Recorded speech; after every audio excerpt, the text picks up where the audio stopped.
On va pouvoir passer du coup à la deuxième session du CIC Pitch Challenge. Pendant que le jury s'installe, donc je vais vous les représenter rapidement. Marlène Grignier, qui est la responsable innovation CIC Ouest pour Start Innovation. Donc vous pouvez l'applaudir aussi un petit peu pour l'accueillir. Au troisième accueil, on applaudira moins, je pense. On a Sébastien Lecorfec qui va arriver. Alors je le vois, il est en train de discuter. Et puis on a Laurent Thomas qui va arriver aussi. Je vais les laisser s'installer tranquillement. Vous vous rappelez du coup les pitchers qui vont passer. Donc là, il y en a 6 exceptionnellement, puisque Michel tout à l'heure a eu un petit souci technique. Et donc Michel va repasser à cet instant. Dans l'ordre, donc on aura Clément pour Écolomique, on aura Enso, on aura Keopas, on aura Kulan et on aura Neomad Project juste avant Coloop. Donc les pitchers, une fois que vous êtes prêts, avant que votre pitch commence, je vous demanderai de vous mettre sur le côté ici pour que je puisse vous donner un micro, vous désinfecter les mains, lancer le protocole sanitaire, et puis après on vous invitera sur scène et puis voilà. C'est bon pour tout le monde ? Le jury est en place. Alors je vous emprunte ça et ça, je vous laisse vous désinfecter les mains si ce n'est pas déjà fait. Hop, je te laisse te désinfecter les mains, c'est Clément ? Ouais. Et puis après tu peux prendre... Petit rappel des règles, rapidement du coup. Donc 3 minutes de pitch, sans support, une seule personne par projet, à gagner 3 places pour les finales régionales des CIC Start Innovation Business Awards, qui après peuvent vous amener très très loin, à Paris peut-être, pour le grand concours national. On décerne donc 3 prix, le grand prix, le prix coup de cœur du jury et puis un prix du public. Vous avez déjà pu voter normalement ce matin pour les projets qui vous intéressent sur l'application Swapcard, toujours j'y reviens. Et vous pourrez au fur et à mesure de la journée voter. Le projet qui aura récolté le plus de votes à la fin de la journée sera sacré prix coup de cœur du public. On va commencer, donc je vais commencer par appeler Clément qui va nous présenter Écolomique. Alors ceux qui étaient déjà là ce matin le connaissent. Il arrive sous vos applaudissements, évidemment. Alors, je te laisse me rejoindre ici, Clément, comme ça tu pourras voir bien tout le monde. 3 minutes sans support, c'est quand tu veux. Ok, c'est parti. Bonjour à tous. Donc, le concept Écolomique.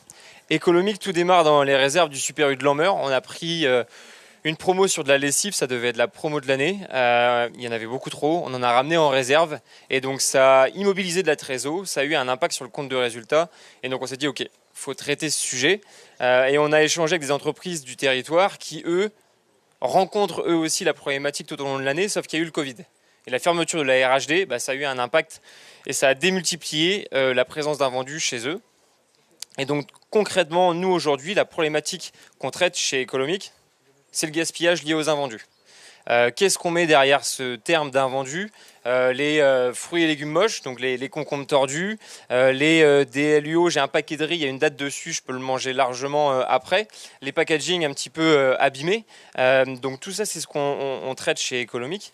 Et vous allez me dire, ok, mais ce sujet des invendus, il y a déjà des initiatives là-dessus. Donc oui, sur notre marché, il y a des acteurs historiques qui sont positionnés. Nous, on est sur le marché du déstockage. Donc on retrouve des magasins physiques, Nose par exemple, on retrouve les rayons anti-gaspi de la GMS, on retrouve vente privée et on retrouve des startups plus connues, donc Too Good To Go, Phoenix, je suis sûr que ça parle à beaucoup d'entre vous. Eux, ils proposent des paniers surprises à retirer plutôt dans des magasins, donc ils s'adressent à la GMS et aux petits commerçants et c'est les magasins qui font tout. Et nous, chez Écolomique, on a défini un service dans lequel les gens vont pouvoir composer leur panier. On a défini un service qui intègre une solution logistique. Pourquoi ? Parce que nos clients, ce n'est pas la GMS et les petits commerçants. Nos clients, c'est les industriels, les coopératives et les grossistes du territoire. Et ils vont pouvoir avoir une boutique de déstockage en ligne sur notre plateforme. Donc nous, en une phrase, Écolomique, ça va être un écosystème local qui va fédérer une sélection de marchands, industriels, coop, grossistes, des consommateurs sur une marketplace et on va avoir un système de vente éphémère. Donc nous, le principe du déstockage local, on le rend possible avec la notion de marketplace. On va avoir une offre ici à Quimper qui ne sera pas la même qu'à Rennes. Donc vous pourrez avoir accès à différents produits. Et surtout, on va avoir un réseau d'entrepôts. Si je prends des fraises chez Savéole, des yaourts à la Cille et du jambon chez Brocéliande, j'ai pas envie d'aller faire la tournée des popotes pour récupérer l'ensemble des produits. Donc nous, on propose à chaque consommateur d'avoir accès à sa commande dans un réseau de points GMS partenaires proche de chez lui. Donc vous pourrez retirer votre commande économique, par exemple, dans des magasins U ou Intermarché à partir du 15 juin. On a un business model de marketplace, donc on prend un pourcentage de commission sur les ventes qui passent sur la plateforme. On est une équipe aujourd'hui de 6 cofondateurs. Les prochaines étapes et ce qu'on recherche, nous, c'est de vous convaincre, vous, d'aller faire un tour sur la marketplace économique très bientôt et de pouvoir tester notre concept à partir du 15 juin.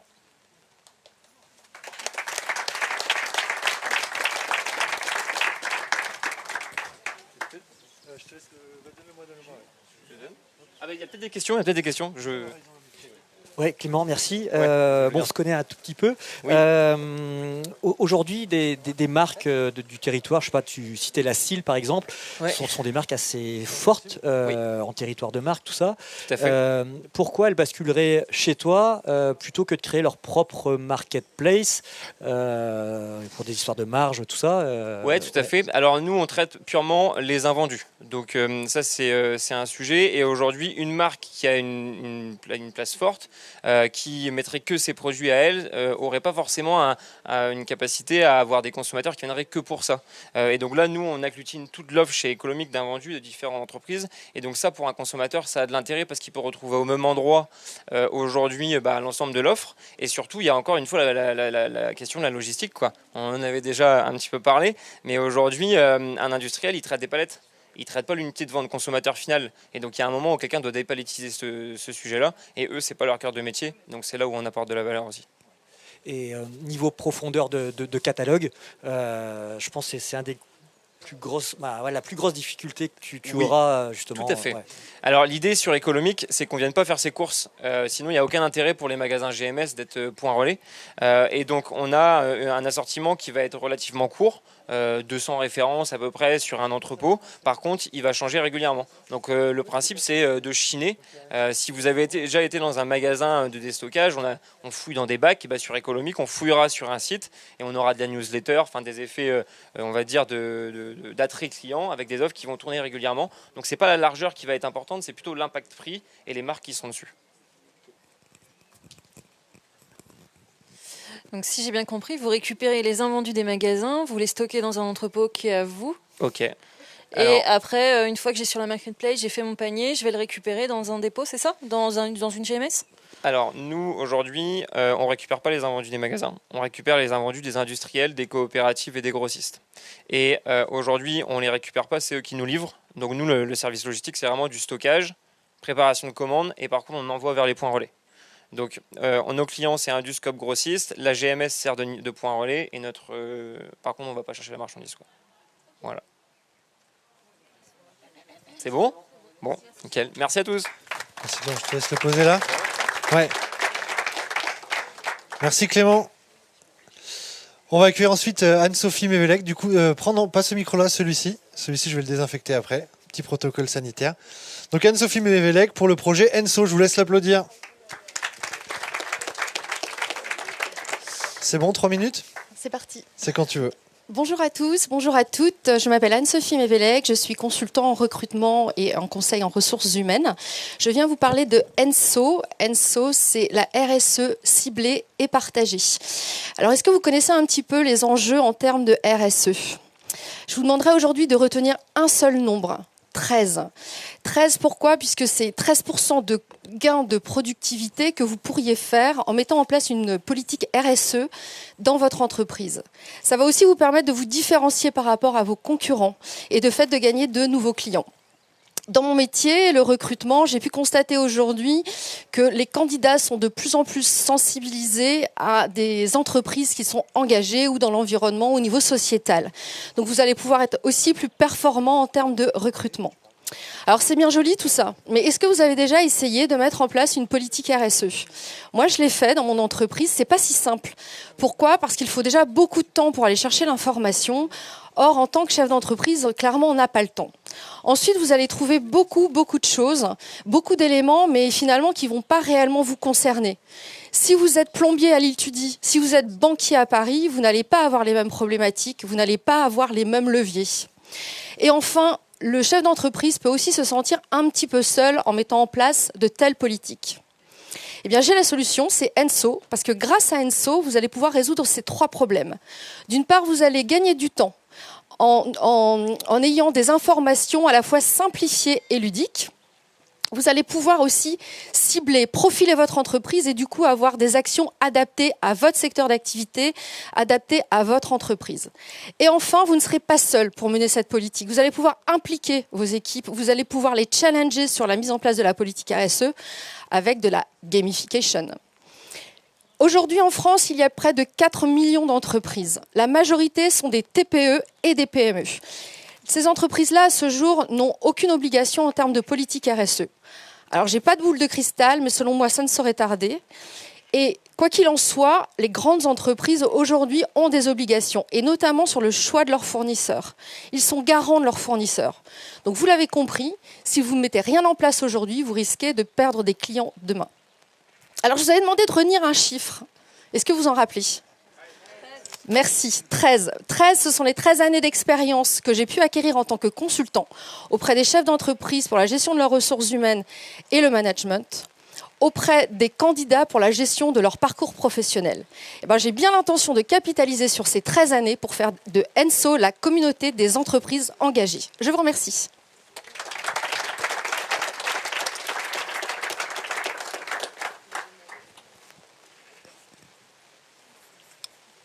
Merci. Et alors du coup, ce chiffre 13, si j'ai bien compris, pour les 13%, ça va être de l'efficacité supplémentaire dans la gestion de la mise en place d'une politique RSE, c'est ça ? Ça va être les gains de productivité qui ont été estimés par rapport à différentes études qui ont pu être faites. On peut estimer en moyenne qu'une entreprise qui met en place une politique RSE peut gagner jusqu'à 13% de productivité, mais de manière plutôt globale. Bon, ça reste mystérieux quand même pour moi encore, là. Comment on gagne 13% de productivité là-dessus, mais à creuser, c'est intéressant. Anne-Sophie, c'est pareil, il y a plein de solutions aujourd'hui, plein de SaaS qui existent dans le domaine de la RSE, je pense pas des mailles RSE, ce genre de... C'est quoi la vraie différenciation avec tous ces centaines de SaaS qui existent déjà ? Alors déjà, la vraie différence aujourd'hui, c'est dans la notion d'impliquer les équipes, de faire que la RSE va être impulsée par les équipes, les différentes équipes au sein des entreprises. Donc, et là, par rapport à l'étude concurrentielle que j'ai pu faire aujourd'hui, peu, voire pas d'outils, implique à ce point les équipes. Et à travers les interviews que j'ai pu réaliser, j'ai même constaté que les chefs d'entreprise me disent qu'aujourd'hui, ils ont des demandes de la part de leurs collaborateurs pour mettre en place différentes actions RSE dans l'entreprise. Ok, merci. Merci beaucoup. Merci Anne-Sophie. Je te laisse poser ton micro ici. On est pas mal niveau timing. Hein. Pour l'instant, ils finissent tous 10 secondes avant. C'est costaud. Hein. J'accueille Hervé maintenant qui va nous présenter du coup le projet Keopass. Sous vos applaudissements, évidemment. Alors ceci n'est pas un support, évidemment, on n'avait dit pas de support, donc c'est juste pour une petite démo. Hervé, c'est à toi. Alors bonjour à toutes et à tous. Donc, je suis Hervé François Le DVA, je suis fondateur et dirigeant de Keopass. Alors nous sommes tous les jours confrontés au fardeau des mots de passe, que ce soit pour ouvrir une session d'ordinateur, que ce soit pour se connecter à un VPN, à des comptes en ligne. Et bien souvent, comme c'est compliqué de créer, de mémoriser, de taper ces mots de passe complexes, on va utiliser des mots de passe simples, on va créer des mots de passe simples et souvent on va les réutiliser un peu partout. Et ce qui fait qu'on va exposer en fait ces données personnelles à des cyberattaques, sachant que ces cyberattaques, elles ont presque quadruplé en un an, et elles touchent aussi bien les entreprises, les collectivités que les particuliers. Alors bien sûr, il existe des solutions logicielles qui sont souvent complexes et à installer et à utiliser. Et on ne sait pas où ces mots de passe sont stockés, on ne sait pas s'ils sont véritablement sécurisés. De même pour les badges d'accès en entreprise, quelqu'un peut utiliser votre badge à votre place et rentrer dans votre bâtiment. Donc on voit qu'il y a, voilà, c'est une problématique qui touche vraiment toutes les entreprises. Et donc pour à la fois sécuriser les accès physiques et logiques, donc nous avons créé la clé biométrique Keopass, voilà, qui est ici, donc qui est le premier coffre-fort à mot de passe autonome et personnel sécurisé par les empreintes digitales. Alors, donc cette clé, elle va se connecter à n'importe quel appareil, fixe ou mobile, donc en USB, en Bluetooth, en NFC, RFID, et elle va permettre de s'authentifier sur n'importe quelle application, site web, y compris ouverture de session. Par exemple, là, sur mon ordinateur, voilà, j'ai mis mon doigt j'ai mis mon doigt sur le capteur biométrique et je peux ouvrir immédiatement la session d'ordinateur très, très facilement. Donc voilà, donc cette clé permet aussi donc de remplacer, comme je disais, les badges d'accès en entreprise en rajoutant la sécurité biométrique sans aucune modification d'infrastructure, donc que ça soit matériel ou logiciel. Voilà. Donc ce produit est conçu et fabriqué en Bretagne. Il est déjà utilisé par près de 400 entreprises, dont 8 grands groupes et 5 collectivités. Et donc on recherche actuellement des clients, donc des entreprises, pour sécuriser leurs accès physiques et logiques, ainsi que des partenaires distributeurs pour donc que ce soit dans la sécurité, la cybersécurité, et également des investisseurs pour la croissance en B2B et également pour atteindre le grand public et enfin se débarrasser du fardeau de mots de passe complexes. Merci.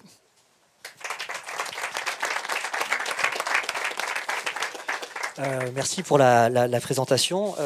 On s'était croisés en 2019. Exact, on s'était croisés à Vannes. Ouais, c'est ça. Hein. Ouais. Bravo pour le chemin parcouru. Merci.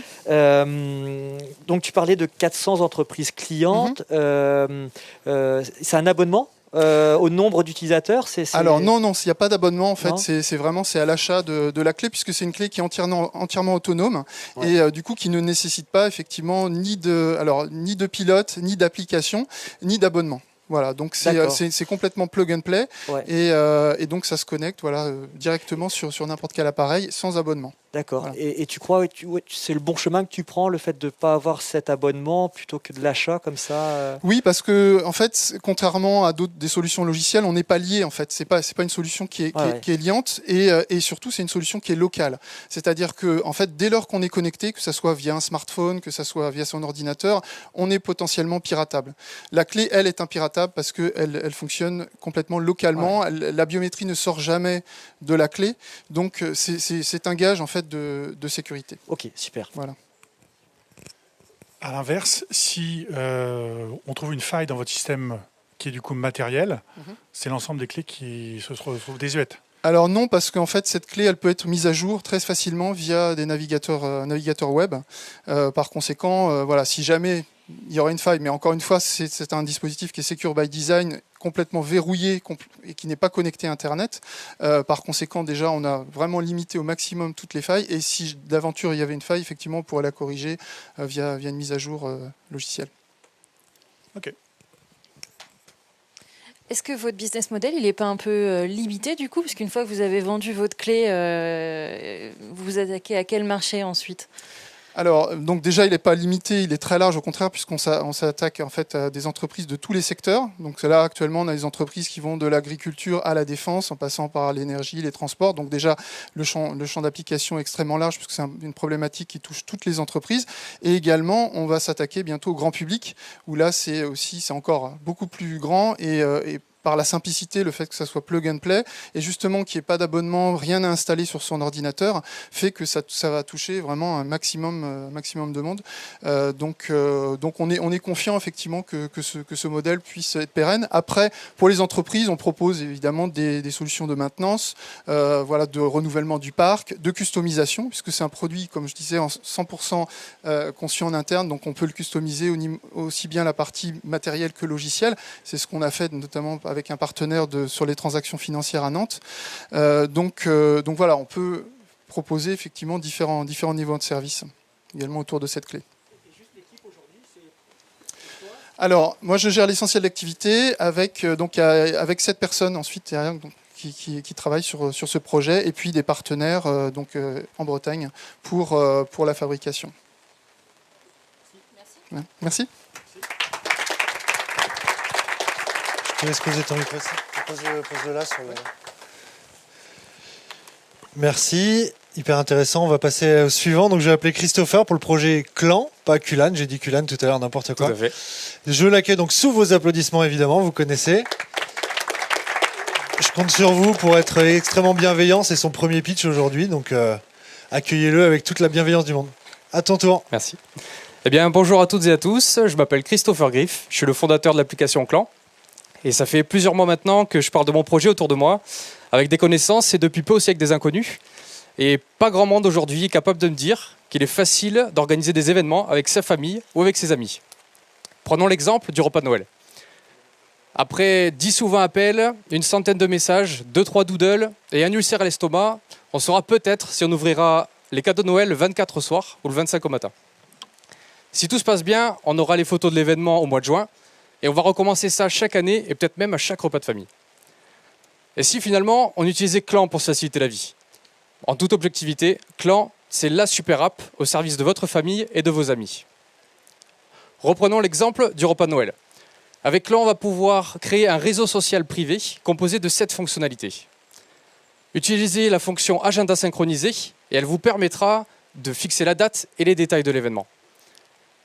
Créez la wishlist de vos rêves dans l'application et une cagnotte sécurisée sera liée directement. Enfin, dans notre famille, c'est indéniable, c'est partout pareil, il y en a au moins un qui va arriver en retard. Utilisez la fonction localisation afin de voir si la personne est bien partie de chez elle, ou du moins qu'elle soit en mouvement et donc en sécurité. Le jour de l'événement, prenez les photos dans l'application et elle générera un album privé que vous pourrez diffuser si vous le souhaitez aux membres de votre clan.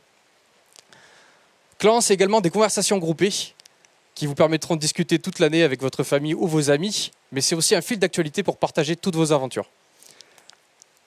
Vous l'aurez compris, Clan facilite la communication et l'organisation d'événements en famille et entre amis. Donc c'est une application qui sera disponible sur Google Store et Apple Store en téléchargement gratuit et contiendra des achats intégrés afin de libérer de l'espace de stockage et avoir accès à toutes les fonctionnalités. Concernant l'équipe, je suis tout seul aujourd'hui et je suis à la recherche d'un cofondateur CTO afin de donner une nouvelle dynamique à ce projet. Et également pour gérer notre futur équipage. Enfin, dernière information et non des moindres, aujourd'hui, 7 millions de personnes, en 2019, 7 millions de personnes étaient en situation d'isolement relationnel. Vous l'aurez compris, le Covid, malheureusement, ne va pas du tout aider et va complètement exploser ces chiffres. Donc, ça reste un domaine très complexe.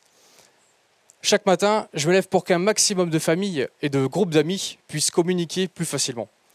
Si vous souhaitez soutenir ce projet, soutenir cet effort, devenir de early adopteurs, attention, les places sont limitées.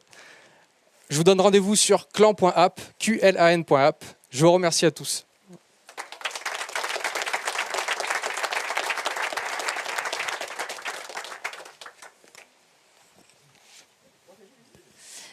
Quel est votre business model derrière cette application? Alors ça, c'est un abonnement mensuel et récurrent. À peu près à quel tarif vous avez prévu? À peu près 9 €. Ça sera 9 € par clan. 9 € par clan? Oui, on pourra créer le nombre de clans qu'on souhaite. Ce sera 9 € par clan. Et le nombre de personnes par clan, vous le limitez ou illimité? Pour l'instant, pas limité. Ok.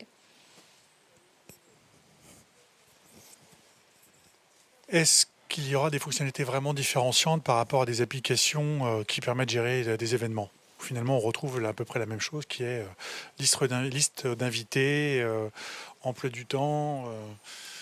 Tout à fait. Pour l'instant, elles sont utilisées pour des événements et non pour la famille et les amis. Et ça va être notre véritable différence, c'est de retrouver toutes les valeurs ajoutées des applications qui existent déjà, toutes ces fonctionnalités qui existent déjà une par une, et c'est de les répertorier dans une seule application. Ok Christopher, belle énergie. Après ton sujet est pas simple, il est concurrentiel. Je suis un ancien combattant du web et c'est vrai qu'à 20 ans, il y avait déjà des idées de ce type et c'était compliqué. Vraiment, il y a un an, j'ai vu du côté de Rennes une start-up qui s'appelle My Families, qui existe toujours, mais c'est compliqué aussi de lancer. C'est autour de la charge mentale, de la famille, tout ça. Et c'est vrai que la seule qui fonctionne réellement, c'est une start-up Malouine Familio, où ils ont été très malins. Ils ont mis du coup de l'impression d'activité familiale pour les aînés qui sont en maison de retraite. Et je pense dans ton pitch, tu as des fonctionnalités qui sont assez basiques par rapport à l'existant. Il faudrait que tu trouves quelque chose vraiment, je pense, de plus différenciant pour que ça perce. Refais une vraie enquête autour de toi pour vraiment pour savoir si ce projet-là peut percer, parce que tu vas voir, l'acquisition est extrêmement compliquée. Vraiment. Et je veux bien en discuter avec toi tout à l'heure, mais tu t'attaques à quelque chose de compliqué. J'avais pas de questions. Très bien, merci. Je suis preneur d'une discussion. Super. Merci Christopher. Avant de passer du coup au dernier pitch de cette deuxième session du CIC Pitch Challenge, je vous rappelle que vous pouvez voter sur l'application dès que vous trouvez votre projet préféré. Vous votez immédiatement et vous le soutenez. Vous pouvez même partager le lien à ceux qui vous entourent. On est parti pour le projet donc The Neomad Project, si je le dis bien, c'est ça ? Tu le diras mieux que moi. Et j'accueille du coup Lydiane. Bonjour à tous. Voilà. Donc tu as le timer qui est ici, 3 minutes. Merci. C'est quand tu veux. Merci. Donc bonjour, moi je m'appelle Lydiane Mathieu, donc je fais partie de la promo 2021 de West Startup avec un projet de recyclage de néoprène qui s'appelle Neomad. Donc je voudrais commencer avec une petite devinette. Est-ce que vous sauriez me dire combien j'ai de combinaisons en néoprène dans mon garage ? Petite estimation. Je vous donne un indice, je suis consultante en biologie marine en fait. Je fais de la planche à voile et j'habite en Bretagne évidemment. Bon, alors la bonne réponse c'est 10. Donc en fait à la maison on est 2. On a chacun une combinaison de surf été, une d'hiver, une de plongée, une shorty, et puis évidemment toutes les vieilles combinaisons qu'on garde parce qu'on ne sait pas trop quoi en faire et qu'on se dit pour en servir, on ne sait jamais. Et puis ça va peut-être vous surprendre, on n'est pas une exception, surtout en Bretagne. C'est pas rare de voir une dizaine de combinaisons dans les foyers. Et là, avec le Covid, on a vu toutes les activités de sport nautique qui ont augmenté. Donc il y a même des ruptures de combinaisons dans les surf shops. Donc tout ça, ça fait une quantité de combinaisons assez importante qui est jetée par an, des tonnes. Le problème, c'est qu'elle se retrouve principalement dans les déchetteries, parce qu'il n'y a pas de filière de recyclage. Et elles sont soit enfouies, soit incinérées, ce qui évidemment est polluant, parce que, entre autres, elles contiennent du chlore. Alors, je ne sais pas vous, mais je trouve qu'il y a un peu un paradoxe quand on pratique un sport qui est un sport nature, outdoor, en symbiose avec les éléments, la mer, le vent, les vagues. Finalement, on fait ce sport-là avec des instruments qui sont sales à produire, puisqu'ils sont principalement fabriqués à partir de pétrole, et pour lesquels il n'existe pas de filière de recyclage. Heureusement, le gouvernement a pensé à nous, ce qui vient avec sa loi AGEC économie circulaire imposer à partir de l'année prochaine aux fabricants et aux distributeurs d'équipements de sport nautique et de loisirs de recycler, enfin de gérer la fin de vie de leurs produits. C'est là que Neomad va entrer en jeu. Nous, ce qu'on veut proposer, c'est une matière innovante à partir de néoprène recyclé, qui sera également recyclable, pour proposer à la fois une solution de fin de vie à ces combinaisons en néoprène, et aussi une nouvelle offre de produits plus éco-responsables dans le domaine des sports nautiques. Concrètement, ce qu'on veut faire, c'est mettre en place une filière de collecte et de tri qu'on compte confier à une entreprise d'insertion, et proposer donc avec ces combinaisons, les transformer en une nouvelle gamme dans un premier temps d'accessoires pour le surf et les sports nautiques destinés à des pratiquants qui seront plus éco-responsables, conscients de leur environnement. Ces produits en fin de vie pourront être ramenés en magasin et recyclés par le même processus. Donc vraiment ce qu'on veut faire, c'est faire entrer les combinaisons en néoprène dans un circuit d'économie circulaire, sociale, solidaire et en circuit court évidemment. À ce jour, on est 2 dans le projet. Donc, il y a Amélie, quelque part par ici, qui est ingénieure en physico-chimie. On est en pleine construction du projet, phase de R&D, et on commence à penser à la mise en place de la filière de collecte. Donc, vraiment, à ce stade, on est preneuse de toutes les propositions. Donc, surtout, n'hésitez pas à venir nous voir pour en discuter avec nous si vous avez des idées. Et puis, à nous suivre aussi sur notre LinkedIn et notre page Facebook. Donc, pour rappel, voilà, notre projet, c'est Neomad, Neo-MAD. Merci.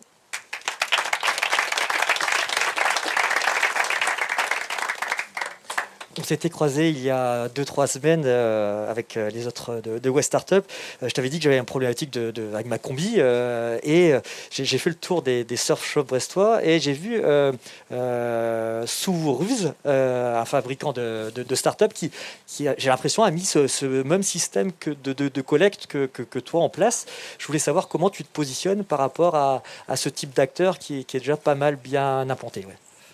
Alors effectivement, on n'est pas les premiers à y avoir pensé, même si pour l'instant on est vraiment au tout début des essais de recyclage de néoprène. Sorous, c'est une marque de combinaison qui s'est fixé le but d'essayer déjà de produire un peu plus green. Pour autant, ces combinaisons, même plus green, ne sont pas recyclables, donc ils ont un projet de recycler autant de combinaisons que ce qu'ils produisent. C'est pas la seule marque dans la place, donc on a encore un marché, une ressource qui va être assez grande. Voilà. Et ils sont en pleine R&D comme nous, donc.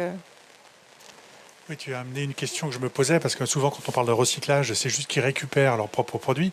Mais est-ce qu'on est vraiment capable, techniquement, chimiquement, du coup, pour demander peut-être à votre associé, de recycler ces combinaisons-là? Et est-ce que vous avez la capacité de le faire? Non, alors c'est pour ça que c'est pas encore fait. C'est parce qu'il y a une problématique dans les combinaisons, c'est pas que du néoprène, il y a des tissus qui sont laminés, il y a plein de choses qu'on va pas pouvoir séparer du néoprène. Donc on n'est pas sur du recyclage de matériaux classiques, comme le plastique par exemple, qui va pouvoir être en plus fondu. Le néoprène, c'est un polymère c'est un truc qui a été polymérisé, c'est compliqué à dépolymériser, voire pas possible, et ça consommerait beaucoup d'énergie. Donc nous, on va partir sur un processus complètement différent, où on va justement pas séparer tous ces matériaux et recréer un matériau qui sera pourra quand même repasser dans une boucle de recyclage. Ok, merci. Avec un processus différent. Et dans mes recherches, du coup, j'ai vu qu'il y avait Captain Neo aussi qui fabriquait à partir de néoprène, des sacs à main, tout ça. Et j'ai cru entendre, vous allez le faire aussi un tout petit peu, ça Alors nous, c'est vraiment pas notre but. On prévoit d'utiliser le néoprène sous toutes ses formes, avec le but final d'avoir vraiment un nouveau matériau innovant. Pour commencer, on va pouvoir faire des objets avec des morceaux de néoprène découpés éventuellement, mais ça sera vraiment, c'est pas la finalité parce que c'est que de l'upcycling en fait, et donc on va pas pouvoir maîtriser la fin de vie. Par contre, des marques comme celle-là pourront venir apporter leurs produits en fin de vie et on pourra les recycler bien sûr.